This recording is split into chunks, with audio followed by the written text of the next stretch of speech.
All right, and welcome in, everybody. Hope you all are having a fantastic, fantabulous, awesome freaking day. My name is Garrett Shumake, and this is the Shumake Take. The final episode of the 2025 season preview series is here. It is here. Wow, what a journey that making this series has been. It's been fantastic, but we'll talk a little bit more about some ceremonious send-offs and some nostalgia with the series until we're done talking about today's subject, the Seattle Seahawks, and how I think they take a step forward in 2025. For those of you that may be new here and do not know how this series works, this may be the last episode of the series, but this is how the series works. So if you want to jump ahead into the discussion, the timestamp is in the video description. Knock yourself out. But here's what we're breaking down. We're going to recap 2024, what happened, what was each team's record, and then we'll jump into the offseason talking about each team's most notable offseason news. We'll look at free agency, who each team added, who they lost. Then we'll break down each draft pick by pick, and analyze those. Then we'll jump into the schedule and go game by game, looking at the most important matchups, looking at the most important stretches, the easy parts, the difficult parts, and then we will break down the team. Pretty much, I'll give you guys my thoughts on how I feel, what are some strengths, what are some weaknesses, and then I'll give you guys my official record prediction, and we will close it off with some storylines to follow each team.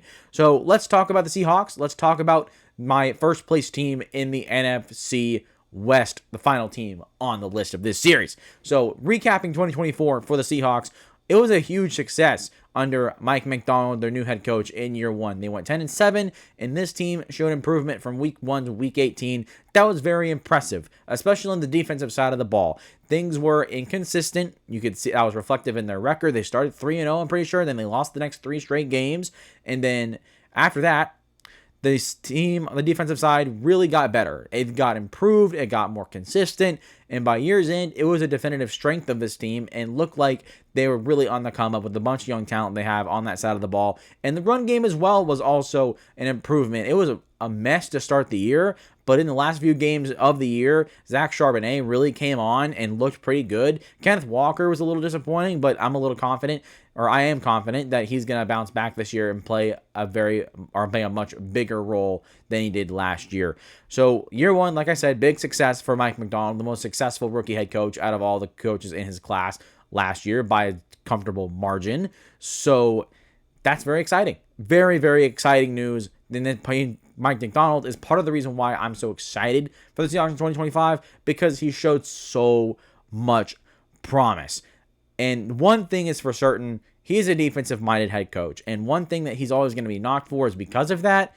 But looking at what they did this offseason to invest into this offense, it is very obvious where he came from. Obviously, he was a defensive coordinator in Baltimore before coming here. Worked with Lamar Jackson. Worked against Derrick Henry. Well, Derrick Henry, was he here last year? No, Derrick Henry, yeah, he was there last year. But that was his first year, so Mike Macdonald was not there. But he comes from a high-powered offense in Baltimore, and so he is adding all the pieces to add a similar foundation here in Seattle, reflective of who they brought in an offensive coordinator and then their draft class, which we'll talk about here in a little while. So they brought in offensive coordinator Clint Kubiak from the New Orleans Saints. He was their offensive coordinator last year, and he got let go, came here to Seattle. This one I have my eyebrow metaphorically raised because I can't raise my eyebrow. The only one that can barely raise is this one. I cannot raise my right one to save my life. But that's not to say that it is not raised for me, because one thing is for sure, he's going to have players that can fit the scheme. I have no problem with that.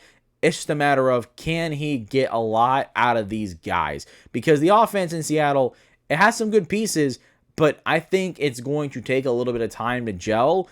And for a team that needs to really take a step forward in 2025, they're not going to have a lot of time to get it figured out. I'm confident that they can, because they do have the talent. They have a better quarterback than last year. Their running game, I think, is going to be a little bit better. Their wide receivers are a little bit better. Offensive line still is going to be mostly a problem, but that's what it was last year. It's also a problem. So that really hasn't changed all that much. But the Clint Kubiak hire, I understand what they're trying to do. They're trying to be a physical, run the ball football team. Same thing as they did in Baltimore, where they just have explosive weapons that can step up when you need them to. The basis for what they're trying to do on offense is very similar to what they had in Baltimore. And it starts with the scheme and the guy that Clint Kubiak is in his offensive system. So it's a solid move overall. Like, I have my eyebrow raised, but I can understand what they're trying to do. And so I'm willing to play it out and see what happens. And with what they did, I can say I'm pretty optimistic. And you start with their free agents and who they brought in. And it starts with Sam Darnold, the quarterback from Minnesota, played out of his mind last year. Really fun to watch, exciting, feel-good story. And now he's got his opportunity to be a starter and be that franchise guy once again here in Seattle. And it's exciting because obviously he's still in his 20s, so he's a veteran, but he's not super old. So he still has some youth. He's still in the prime of his career, physical prime, I should say. And he's got a strong arm, got a good head on his shoulders. I'm excited for Sam Darnold and his new opportunity. He definitely deserves it. He played out of his mind, so I'm excited to see what he does with his new opportunity. And then you look at the other big one, and it's Cooper Kupp and Marquez Valdes-Scantling, MVS, there on your graphic. Starting with Cooper Kupp, goes to his hometown in Seattle to play for his favorite team, the Seattle Seahawks, so that's a really good moment for him. And Cooper Kupp, while I don't think he's ever going to be that explosive game record that he was in 2021 where he was a Triple Crown winner and was nuts, I think he's going to be a reliable third down slot option for Sam Darnold. He's going to be what moves the chains for the Seahawks when they really need it. And he doesn't need to be explosive. He doesn't need to be a game record. That's what Jackson Smith and Jigba is for. But for the role that Cooper Kupp is going to play, I think it's going to be important. I think he's going to get a lot of targets, and I think he's going to be productive. And then you look at Marquez Valdes-Scantling. They brought in, he was with Clint Kubiak last year in New Orleans.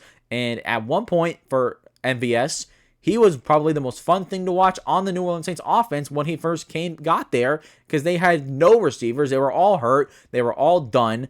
And so Marquez Valdes-Scantling came in with this opportunity to start, and he made the most of his opportunity. And so now he reunites with his offensive coordinator, so they're going to continue developing together, which that's good for continuity reasons. And also MVS is a solid player. He can be a good fourth receiver. He can start a couple games if you need him to. I mean, he's had a lot of success in Green Bay, in Kansas City for a reason, I should say. So bringing in MVS, very much appreciated. And they brought in some other receivers like Steven Sims, River Craycraft, brought in backup quarterback Drew Lock, brought him back from after a couple years. He was with the Giants before this. And they brought in a backup tight end, Josh Sauber, Josh Jones as a backup tackle. So they added a lot of depth on this offense as well, which I appreciate. And then on the defensive side, they didn't do a whole lot, but they brought in a couple really solid players. One of them being DeMarcus Lawrence from the Dallas Cowboys.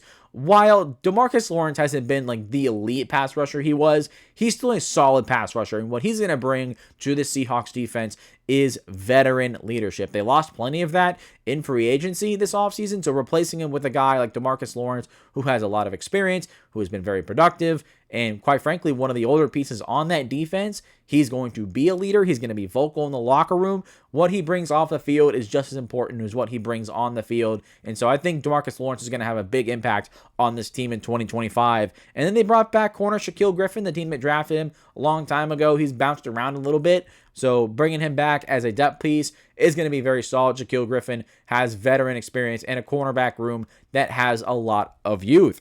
And then they also brought in Shamar Jean-Charles and D'Anthony Bell to provide depth. There, I have no qualms about that. That is very much appreciated. And then you look at what they lost on the offensive side, and the most notable one is Tyler Lockett. Tyler Lockett on the field has not been really good. He's been mediocre over the past couple years, but Tyler Lockett, obviously Seahawks fans have a very fond memory of Tyler Lockett. He's been there through all the good years with Russell Wilson to all the up and down years as of late. So he's been through the whole thing. Seahawks fans have loved him, supported him all the way through. Tyler Lockett's been one great receiver for them. So he leaves, goes to the Tennessee Titans, where he's going to be a top target for Cam Ward. But losing Tyler Lockett while on the field, it's not going to hurt that much. mentally it does hurt a lot because of all that Tyler Lockett did for Seattle. So congratulations to Tyler Lockett for his new opportunity, and hope Seahawk fans are thankful for all that he did. And they lost a couple tight ends as well. Noah Fant was one they got rid of recently, which kind of surprised because he was competing to be a starter. But looking at who they drafted in the draft with Elijah Arroyo, who we'll talk about in a moment, I think they feel comfortable with him until they decided to let Noah Fant go. I can't remember if they cut him or if they traded him away somewhere. I don't fully remember, so don't at me. But other than that, they lost Laken Tomlinson on the offensive line and Stone Forsythe. Laken Tomlinson was a starter. Stone Forsythe was a backup. But losing those guys, considering how bad the Seahawks offensive line was last year, fine. I'm not going to complain too much about it. But what I'm really going to be worried about is losing the veteran leadership on defense, because they brought in DeMarcus Lawrence, they brought in Shaquille Griffin, great. But they lost Draymond Jones, Roy Robertson-Harris, Cam Young, Artie Burns, Rayshawn Jenkins. These were all mostly starters and veterans on this defense that helped develop these young guys that they have, all the young guys they have on this defense. It's a very young group, if we're being honest. So losing all these veterans, it stinks. But you're hoping in that loss that your young guys take a big step forward, and they certainly have the talent to make that happen. Also lost their Trey Brown and Kevon Wallace as well. So those are quality depth players that they lost. But looking at what they overall added and what they lost on the free agency part, I mean, I would say they've done a pretty good job. I definitely like who they brought in with Cooper Kupp, bringing in DeMarcus Lawrence, Marquez Valdez-Scantling. They didn't do a whole lot in free agency, but they added a lot of depth on offense and added some veteran pieces on defense to help to soften the blow of what they lost. So overall, I thought they did a pretty good job. And then you get to their draft class, and now you really get to see where the Ravens' philosophy is starting to come into play with this draft. And for a defensive-minded head coach, they went almost all offense in this draft class, which is very encouraging. And it starts with their first-round pick out of North Dakota State, Gray Zabel, in the first round. Wow. I had him mocked to Seattle almost the entire time exclusively. I thought that was one of the safest picks in the draft and made a lot of sense for Seattle. And they go out and get a guy in Gray Zabel who has a lot of potential. The big thing for Zabel is that he is very strong in his lower body. It is explosive. You see that when he gets off the ball in the run game. He is explosive as it gets. He has good anchor and pass protection because of it. But it's not just his feet and his legs that are really strong. It's his hands. He's got good, strong hands, solid placement. And once he gets locked down onto a deep defender, he does not let up. So getting a guy like Gray Zabel on that offensive line, he's going to be at left guard next to Charles Cross. The left side of this offensive line should be exciting for years to come, hopefully. The right side's still a bit of an issue, but at least one side of this offensive line seems to be solved. And Gray Zabel being their first-round pick, very responsible. Not very few offensive linemen get me excited in the draft, but Gray Zabel is one of them. But if you talk about excitement, you got to get into this second-round pick. South Carolina safety Nick Amon-Wari. Could have been a first-round pick, but looking at him, he is built in a lab, it seems like. He's 6'3", 220 pounds, and he runs a sub 4.40. He is a freak athlete, all the physical tools, but he's not just a great athlete. No, he did some really good things on the field for the Gamecocks in 2024. He had multiple interceptions, solid ball production, and on tape you saw that he could press and run with slot receivers, run with tight ends. He showed a lot of versatility, and so you get a guy that's a great athlete and really versatile. Oh man, that's a match made in heaven. And for Mike Macdonald and his defense, now he gets an elite player, an elite athlete in the back end of his defense to work with that really complements or really can complement what they have already. So that's exciting. I love Nick Amon-Wari. Like I said, could have been a first-round pick. And when it's all said and done, he could be the best safety in this draft class, very much so, ahead of Malachi Starks. This is a very much of a possibility. And given all the young talent that's on Seattle's defense, he's going to be in position to make some really big plays in 2025. And then now we get to Miami tight end Elijah Arroyo. He's a little bit undersized for a tight end, but he's like a bigger receiver. What's really good about Elijah Arroyo is that he's a complete receiver for the most part. You see that while he's not super explosive, he is tough. He's a sturdy catcher, positions his body well, strong hands, good in the open field after the catch, really good in scramble drill and getting open. That's because he played with Cam Ward, who is really good at that. So being able to compensate and play to your quarterback's strength and helping them and making plays when they roll out, when a play breaks down, that's an important asset to have. So Elijah Arroyo, well, he's probably not going to be starting as a rookie. He's definitely going to get some snaps and play a contributing role in this offense. And given his receiving talent, they need someone like that. And so I'm excited about Elijah Arroyo and how he can develop in a couple of years. And then in the third round, they took Alabama quarterback Jalen Milroe. Was this the first time Seattle Seahawks took a really high ceiling franchise quarterback in the third round? No, this is actually not. Russell Wilson was a third round pick, if you guys remember. Not saying that Jalen Milroe is going to follow a similar suit, but so far the parallels have been very similar. And the Alabama quarterback, obviously, in my opinion, has the highest ceiling out of any quarterback in this draft class, even higher than that of Cam Ward. He has great athleticism. He can burn you down the sideline, rushes for a ton of yards, makes people miss in the open field. There's no doubting Jalen Milroe's ability as a runner. But as a passer, say what you want about his accuracy. Obviously, he's very raw, but he can deliver a football. He's got a massive arm. He can uncork it down the field, as we saw multiple times. But he also showed the ability to have some touch, drop it in a bucket. He can throw it over to the middle of tight windows. He's got the arm talent to make it all happen. And you add on the fact that not only was he a pillar in Alabama, he was a great leader, great human being. He works really hard. He has all of the physical and tangible tools that you want in a quarterback. And Jalen Milroe, with being behind Sam Darnold, is not going to have to start. He's going to have time to learn, grow, and develop and refine his passing ability a little bit. And so far in the preseason, he's shown some positive signs of improvement. He hasn't looked bad. So watching Jalen Milroe in the preseason has been encouraging. And so here's to hoping that that develops and he could be the franchise quarterback in Seattle. And here's the first big parallel. You know, who is another mobile quarterback that's a solid arm in the NFL? Lamar Jackson, very similar skill sets, but Jalen Milroe probably has a stronger arm. But I mean, you look at the same thing with Elijah Arroyo. Elijah Arroyo has a lot of similarities to Isaiah Likely. So now you have your Isaiah. So Mike Macdonald has his Isaiah Likely and potentially has his version of Lamar Jackson. And then you look at the second defensive player taken in this draft in the 5th round, Riley Mills, defensive tackle. Can't remember where he came out of, but in the college football playoff, he tore his ACL, which was unfortunate, which is why he dropped. But in 2024, before that, he was the most productive player on his defensive line, led his team in tackles for loss, led him in sacks. And one thing about Riley Mills that's really exciting is that his hands and his feet are married together. They work in sync and allows his technique to be solid. It allows his hands to work really well, where he can get himself in position and then swipe down on offensive linemen's hands. He can push. He can go through double teams. He has a lot to like. And for a guy that's a relentless pass rusher and high effort, you never see him give up on a play. The motor is really fantastic on Riley Mills.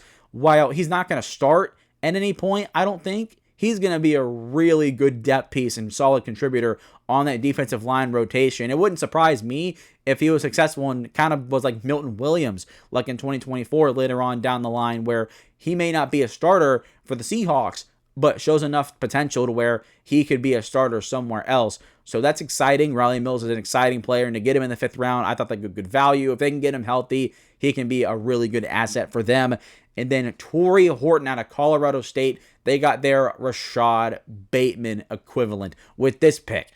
Torrey Horton had missed most last year with a knee injury, which is unfortunate, but his previous 2 years at Colorado State, he was really productive. And the big thing for me that jumps off the tape, it's not that he was productive. It's not that he's good at tracking the deep ball. It's not that he has strong hands, good length. No, it's the fact that for a guy in the 5th round, he's a savvy route runner. He understands what defenses are trying to do. He'll find holes in zones. He'll put himself right behind linebackers, right in the middle in front of safeties and take them out of position. He knows how to take the top off of a defense as well. For his routes, he's a very smart route runner, so that's very exciting. He's pushing to be a starter right now on ESPN's depth chart. He's slated to be the third starting receiver, starting slot receiver. So maybe starting slot, because Cooper Kupp's probably going to take that spot. But he's projected to be one of the starting receivers on this team, and so that's encouraging. That's exciting. If a late round rookie is pushing to be a starter, that's a good sign. A lot of people would say, "Oh, because they don't have a lot of receivers." Sure, you can make that comment, but also, if you're in the 5th round and you're competing to start, that means that you were impressing in camp and you were doing a lot of good things. And so far, Torrey Horton's also looked good in the preseason. So that is reflective of his ability and where the Seahawks see him. And then they drafted Alabama tight end Robbie Outs in the 5th round. This is a pure inline blocking tight end. Didn't really do a whole lot in the passing game in college. Like I said, he is just a blocker, has opportunity to develop into that role a little bit. He's going to be competing for a spot on the roster. He's going to have to play special teams, but definitely a blocking tight end is very valuable, especially in 12 personnel, which the Seahawks are going to run a lot of under Clint Kubiak. So if he can develop and be like a third tight end, a third blocking tight end, and run heavy packages and power run packages on the goal line, that could be a very important asset and a very important role for a guy like Robbie Outs to earn. So he's going to have to work for it, but he has the potential to make that spot on the team. And then you look at Bruce Cabledew in the 6th round out of Kansas. 6'6", 315. He was a tackle, but because he has shorter arms, probably better suited for moving into guard. But he is also similar to Gray Zebel, where he has strong feet. His feet and lower body are explosive, strong hands. His hand placement is inconsistent and overall hand technique needs to be refined, but he has plenty of upside. If he develops, he could be a starting right guard for this team in the future. And considering the offensive line in Seattle is not great, they need to do a better job in developing this offensive line. So if you want a guy like Bruce Cabledew to develop, that would be fantastic. And then another exciting pick in the 7th round, Miami running back Damian Martinez, another guy who's looked good in the preseason for Seattle, is going to be the 3rd back behind Kenneth Walker and Zach Charbonnet. But Damian Martinez, 6 foot, 220 pounds, solid, sturdy, powerful back, but also has enough quickness to make defenders miss and bounce runs outside. While he was also a very productive back in Miami as well. He was one of their first rusher in, I think, since I can't remember what the stat was, but it's been a while since he ran multiple 1,000-yard seasons, the first Miami running back to do that in a while. So that's exciting. He has production. He's got good stuff on tape, good size, good athleticism. Damian Martinez has the stuff to be a starting running back in a committee. So right now he's just going to be the 3rd. But that's going to be a really solid 3rd. And he's probably going to push Kenneth Walker a little bit. Considering Kenneth Walker was mostly disappointing, it wouldn't surprise me if Kenneth Walker didn't develop and didn't bounce back, that Damian Martinez could take snaps away from Kenneth Walker. So keep an eye out on that. I don't think that happens. But right now, Damian Martinez will be a solid 3rd back for them and have round out a really strong trio, I think.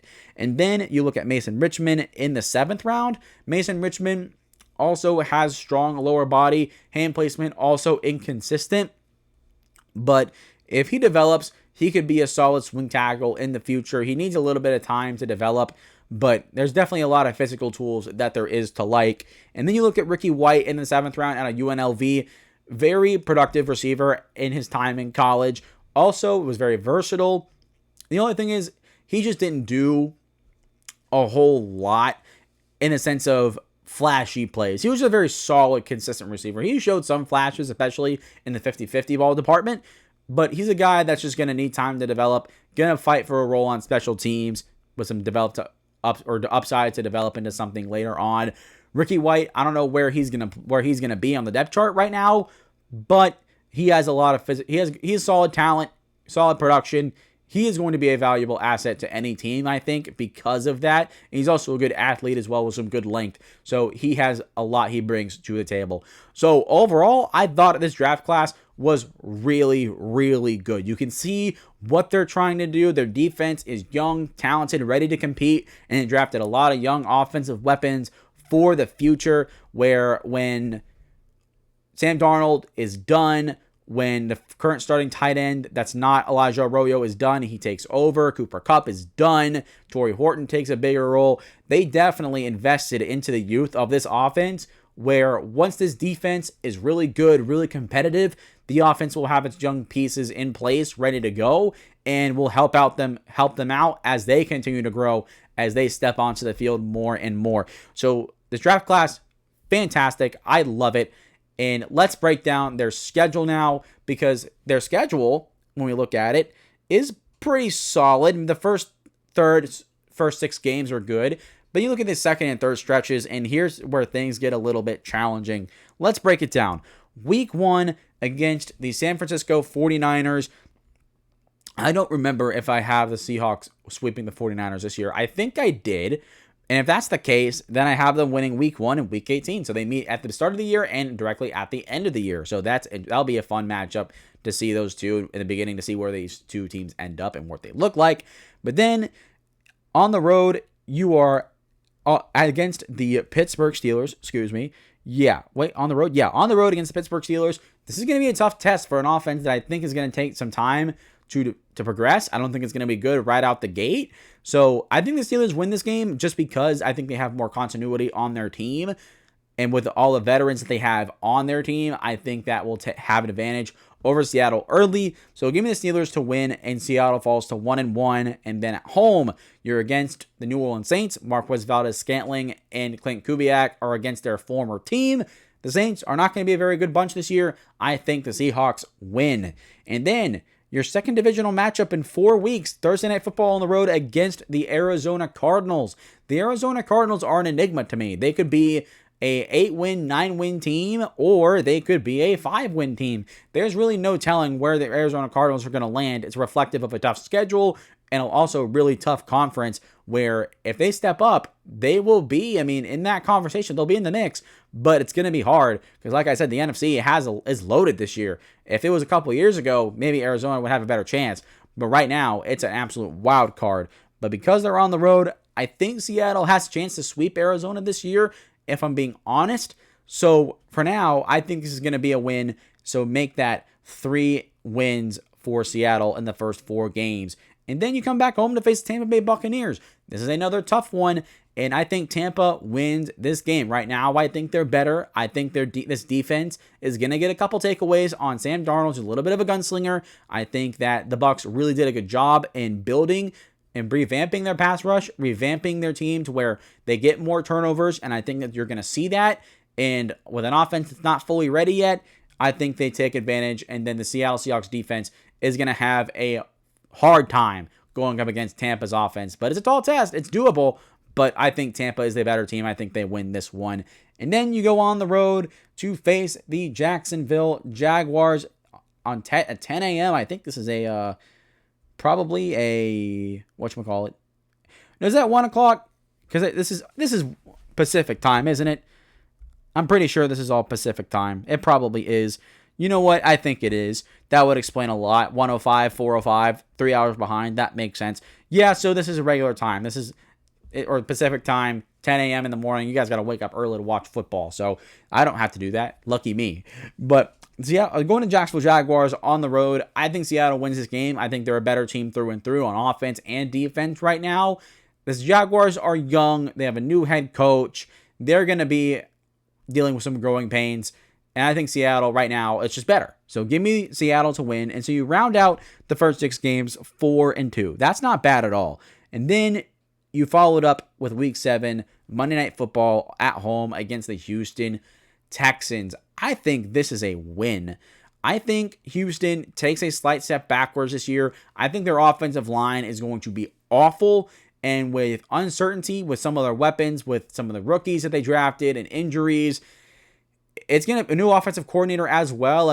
The offense is going to be a big wild card for Houston, and I think that's going to be one of the big reasons why they win only 9 games. This defense is going to be very good, so I'm looking at a defensive battle here, but I think Seattle's defense is going to have a field day against Houston, CJ Stroud, and the Texans' offensive line. So I think Seattle wins. I think they're a better football team, and they match up well against Houston. And then you go into a week 8 bye, so we're just about smack dab in the middle of the year, which is not bad at all. But you come off your bye on the road in Sunday Night Football against the Washington Commanders. And with the Commanders being at home with Jaden Daniels' playmaking ability, I think he matches up well against this defense where he's going to make some plays. He's going to cook them up a little bit. And while the defense is not going to be great in Washington, it'll be a good test for this offense to see where they are at this stage. It's going to be a fun game, but I think Washington's a little bit better. So I think they pull off the win at home on prime time. And then you're at home against the Cardinals.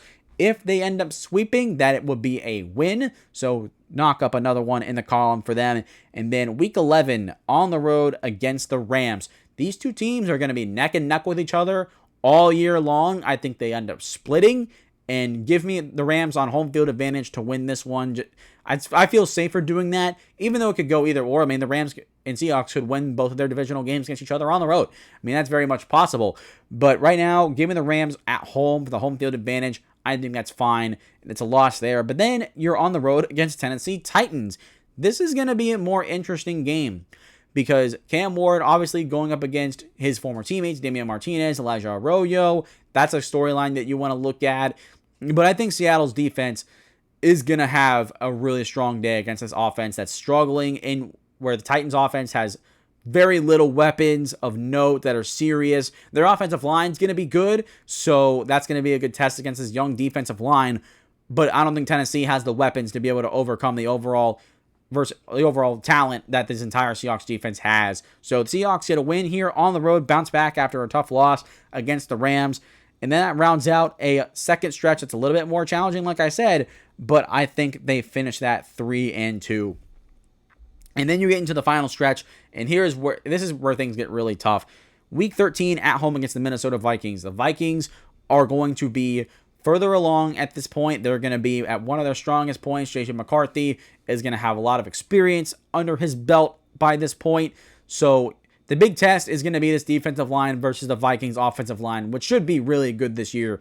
And depending on how that goes, that'll depend on how well J.J. McCarthy plays. And if J.J. McCarthy plays well, Minnesota probably can win this game. But if they can rattle J.J. McCarthy and make him struggle, then he's going to throw picks, he's going to make mistakes, and that will help this Seattle offense do well. But right now, I think Vikings are a more complete football team, if I'm being honest. The big wild card, of course, being J.J. McCarthy.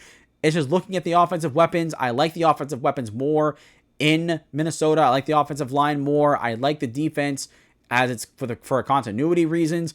Although Mike Macdonald's defense in Seattle is going to be right up there with them, I think. But I don't know. It's going to be tough. I mean, the big thing is, like I said, is J.J. McCarthy. If J.J. McCarthy plays well, Minnesota Vikings win this game. But if they don't, or if he doesn't, then the Seahawks will win this game. Right now, if I had to pick one, that's such a tough one to pick right now. You know what? Give me the Minnesota Vikings to win this one. I think by this point, I think it might be more likely with the experience that J.J. McCarthy's built up to this point where he could have a good game, and this Vikings offensive line should do enough to try and keep him clean. And then you're on the road against the Atlanta Falcons. High-powered offense. This is going to be one of the hardest challenges this defense has to face all year long. But I think they're going to be up for it. Because, just like how the Falcons have a lot of youth, the Seahawks have a lot of youth. I've made that clear numerous times at this point. And so it's going to be a matter of what this Falcons defense can do against the Seahawks offense. This should be a solid test for them. And by this point, the Seahawks offense should be humming. It should be running, ready to go. So I think they win this game. I think they're a more complete football team. They're further along than the Atlanta Falcons in that department. So that is a win. Then week 15, you're at home against the Colts.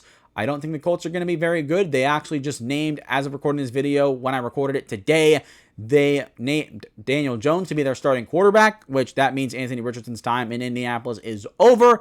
I think that's a horrible decision, but it's reflective of a coach that might be fighting for his job. And if Anthony Richardson doesn't pan up to it, then he might be fired. So trying to go with a guy that probably gives them the best chance to win, but that is not what's best for their franchise. But either way, the Colts are still going to suck regardless. So give me the Seattle Seahawks to win.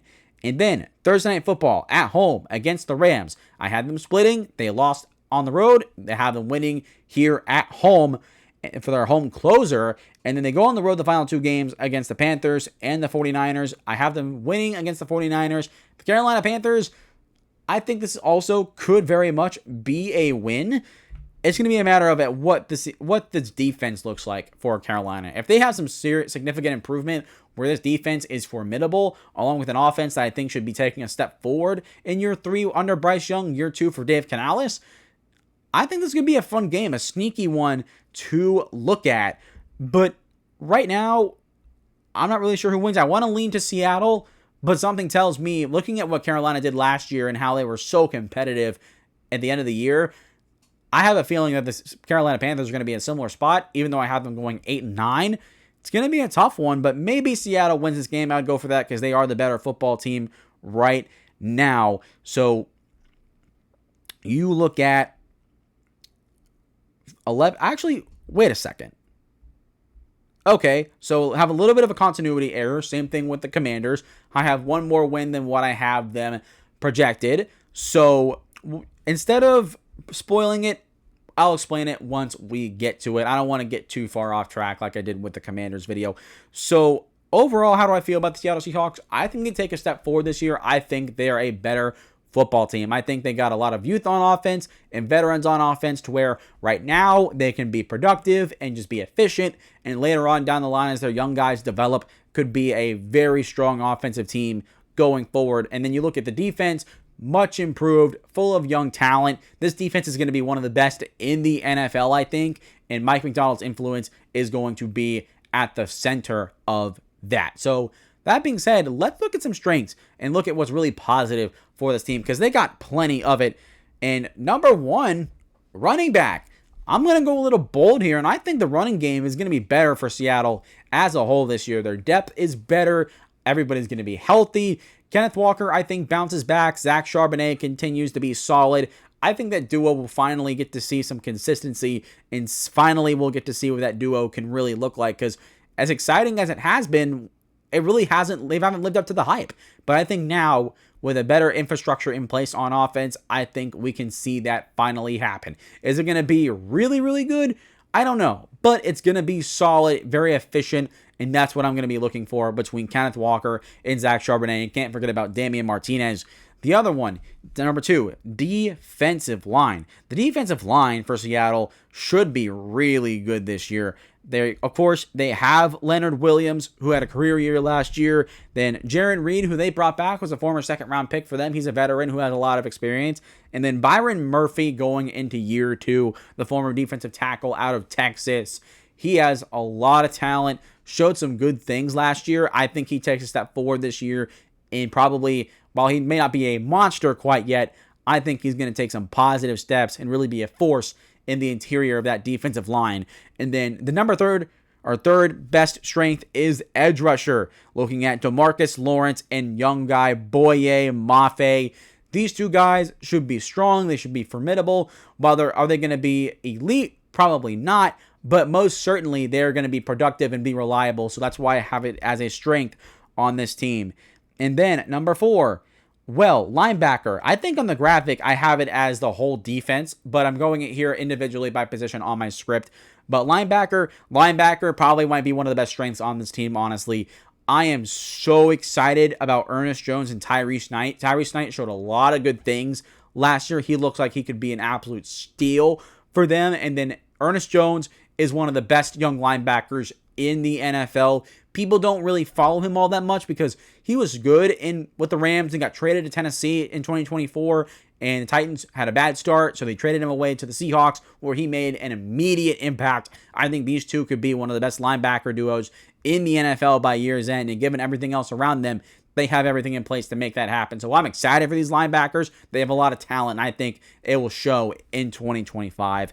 And then, of course, the secondary has to be in this list mentioned as well. You look at the safeties first. Kobe Bryant and Julian Love. Are they great? No, but they're very solid and very reliable. So make that a strength. And then cornerback, obviously, with Devon Witherspoon being really, really good. Tariq Woolen has not been as good compared to being as a rookie, but he's still young. He's still very talented. So I'm going to lean on the rest of this defense being able to elevate him and make him better more than him falling and being not as good. So I have confidence that Reek Woolen's going to be good this year. And then Josh Joby on the outside. I don't know a whole lot about him, but given the rest of the talent on this defense, I think he should be in good position to make some plays for the Seattle Seahawks.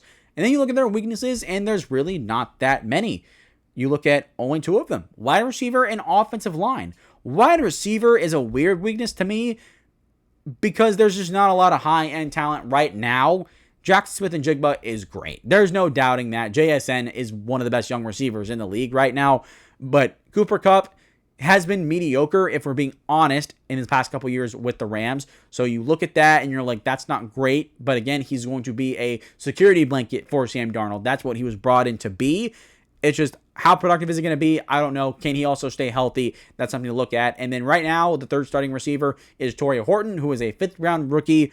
That's exciting because he shows a lot of good stuff on tape, but he is a rookie, so he's going to need some time.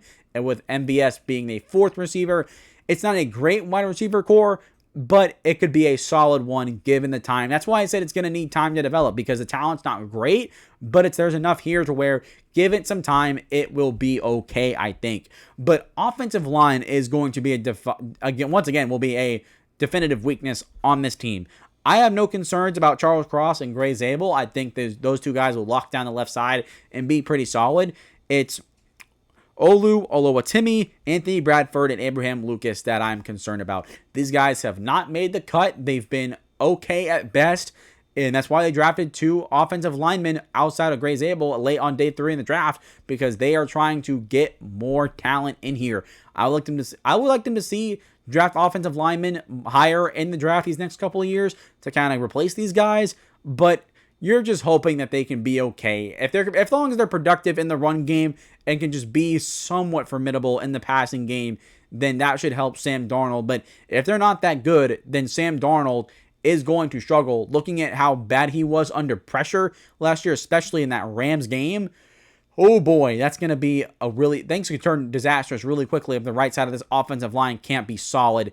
And so that's going to be a big thing for the Seahawks in 2025, because a lot is going to be riding on them. And if the right side of this offensive line isn't good, then this offense is going to have a hard time getting started. And we've seen this numerous times. If you don't have a good offensive line, it will wreck everything else you're trying to do on offense. So they need to be better. They need to improve. Unfortunately, I just don't think that's going to be the case, because the Seattle Seahawks offensive line has been bad for years. So I have no reason to believe that the right side all of a sudden is going to be better. But with that being said, that is their strengths. That is their weaknesses. So now, as I continue calling my script, I have them making the playoffs. So that's the first big one for the Seahawks. That's going to be exciting. And I have them finishing first in the division. But like I said with the Rams video, these two teams are going to be neck and neck. It could be either way, honestly. And I could go far as to say the Rams probably the safer bet to win the division. But when I did my schedule prediction, when it came out, literally the difference between first and second place was the Rams lost 1 game against a like opponent that the Seahawks won. That is literally what happened. And so it could flip either way. It could stay this way. But for me, I mean, let's have the Seahawks win first place. Let's have them represent the NFC West in being the 3rd or 4th seed. I'm pretty sure. I think it's the 4th seed, how it all shaped out when I ended up looking at the final records and whatnot. But have them represent the NFC West, being the first team in the division. Why not? I mean, the Seattle Seahawks, they've been trying to get back to what they were back in their heyday 10 years ago. Let's see them get back to that point and show some significant improvement. We know what the Rams are. They're going to make the playoffs. They're going to be one of the most dangerous teams. They're going to be a threat to go all the way to the Super Bowl. But the Seahawks are younger. They're more exciting, I think, in that regard. So let's have the Seahawks win the division. Let's see it. Let's see some positivity in Seattle for the first time in a while. Their fan base is awesome. Their team has so much history. Let's see the Seattle Seahawks win the division and finish first place. So what do I have them going? So I kind of alluded to it. I had 11 wins when I did my schedule prediction, or when I did the schedule analysis, but my official record prediction is 10-7. 11-6 is very much possible. 10-7 is kind of how it came out. Again, it's hard to gauge 10-win. These good teams that are not like the best in the conference, but are still like really good football teams. Because at this point, it's not really about the record. It's more about getting into the tournament, how far you can go. But the Seattle Seahawks could win 11 games. They could even win 12 games if the offense and the offensive line works out and is positive. So there is that possibility. But I think with Seattle, I think their defense is going to be good. It's going to be exciting. One of the best in the league probably. And the offense is just going to need some time to get going, which you're going to see a couple early season losses that hold them down against good teams. But as you look at the schedule later on down, even though it gets a little bit tougher, I think they're able to navigate it and handle it a little bit easier as their offense continues to progress and get better. So the Seattle Seahawks are going to be a good football team. They're going to be making the playoffs, winning the division, at least to me right now. So let's look at some storylines as to how they can make that happen. And number one is the progression of the offense. They need to have progression. The right side of the offensive line is the big concern for me. Like I said, if they do not play well, everything is going to fall apart. Maybe not be awful, but compared to what the ceiling of this team could be, it's going to really lower the ceiling, where 10 wins is probably going to be, I would say, doable, but I don't know. I mean, if Sam Darnold looks bad because the offensive line continuously allows pressure to get to him, then things are going to be problematic, because in the run game is not going to be as productive. These receivers aren't going to be as productive. So, I mean, a lot is banking on this offense improving and growing, despite the fact that there's not a whole bunch of elite talent, but there's enough talent here to where if they grow and they progress, should be a solid unit. So this offense is very important, and the biggest question mark going into 2025 for the Seahawks is how they progress. So that's going to be the biggest thing I'm going to be looking for. And then offensive line being number 2, needing to be better. Fair enough. They go hand in hand with each other. The offensive line, if they want to reach their ceiling, they need to be better. And so if they're not, then you're going to see this team have some struggles on offense. And then number 3 is the youth ascending on this team. On the defensive side, it is Ernest Jones, Tyrese Knight, Boye Mafe, Byron Murphy, Devon Witherspoon, Tariq Woolen, Nick Amenwari. They have so much young talent on this defense that you want them to develop, you want them to ascend and improve. And if they can do that, then this defense can be one of the best in the NFL. And I have confidence that they will take that step forward. And then on the offensive side, all the young players that they drafted, whether it's Elijah Arroyo, Torrey Horton, Jalen Milroe, and Damian Martinez, they have a lot of young talent, young weapons that they're going to develop over the next couple of years. And with time, they should all take over if all works out. And now you have a young, talented offense at this point to pair up with an elite defense, one of the best in the NFL. That's talented up across the board. All the young players that are there now will be asserted as veterans by this point and will be very, very good. And the roster will be in a very good place if that's what happens. So a lot is riding on the youth of this team.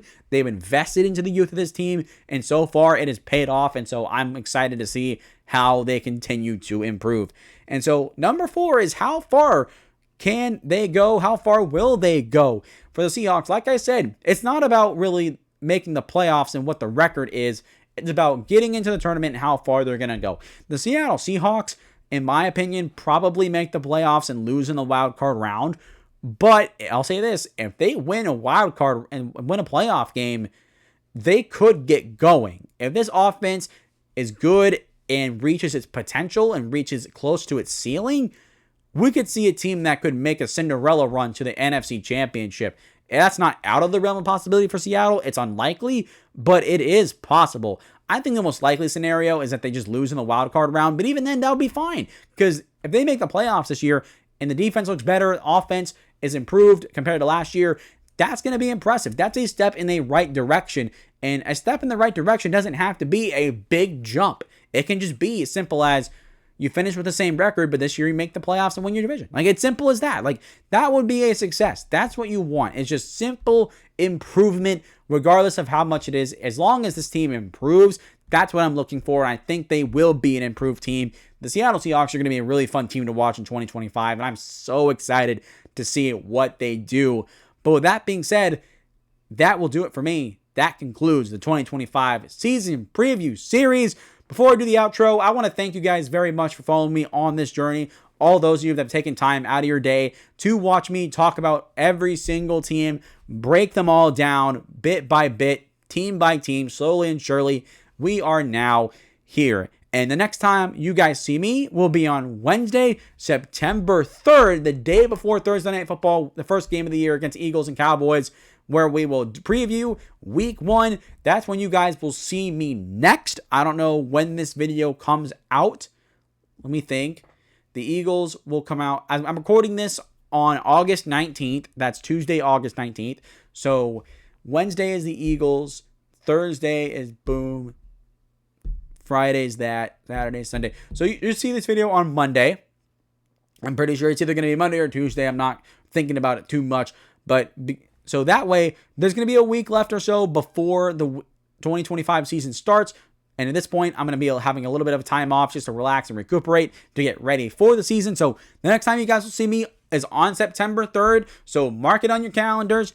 Don't miss out, because we will be here breaking down 2025, previewing week 1. Football is less than 2 weeks away. In 2 weeks, college football will be back as well. So goodness gracious, we are here in football. It's so exciting. So that being said, let's do our outro. Hope you guys have enjoyed. And if you've made it this far, please consider hitting the like button and subscribe button. We are trying to reach 500 subscribers before the 2025 regular season ends. And I'm going to look right now if we actually hit 200 subscribers. I'm going to pull up YouTube right now. I should have looked it up before I recorded, but you know what? Let's do it right here. Let's do it right here, right now, live on the show. And let me look at Shumake Take. Let me pull this up.